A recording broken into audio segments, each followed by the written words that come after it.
बुझलु आई आमे सम्बलपुरी गीत नाचबार लगे आसीचु। हैं काहे काहे गीत आज नाचब कह तो पुता। काहे गीत नाचमु कहमी कह कह। अरे डाल खाई रसर केली मायला जडर मिठा। अरे डाल खाई रसर केली मायला जडर मिठा। जाई फुल हुमो बोली सांगे चुटको चुटा। बुझलु आई आमर भाषाटा खण मधुर बंगला को सिर बुटा।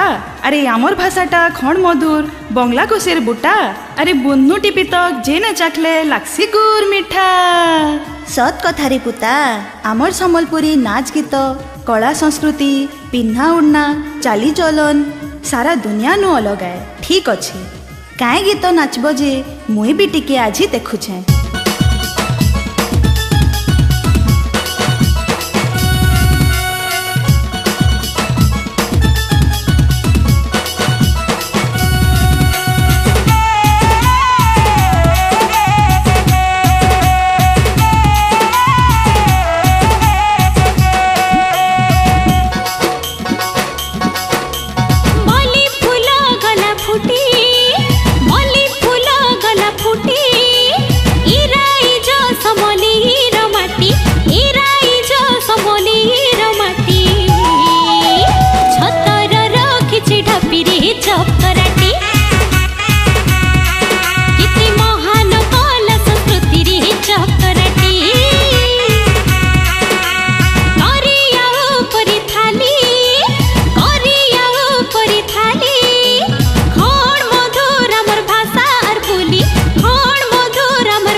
झुपा झुपा कुरी फूल फुटी गला डाली ढाप घुड़का बाजू छिरे डंगर तली तली गुड़ी बांधी पाए झल बिकी पथी माली डाल खाई लायला जड़ सांगी रसर केली अरे कतरिया बंदरिया पिंधी तो कतरिया बंदरिया पिंधी तो नाची दे महली झुली सांगर झुली रे बजार साली धांगरी मिली नाची तो उड़ी दे मधुली सती गाँ खुली रे।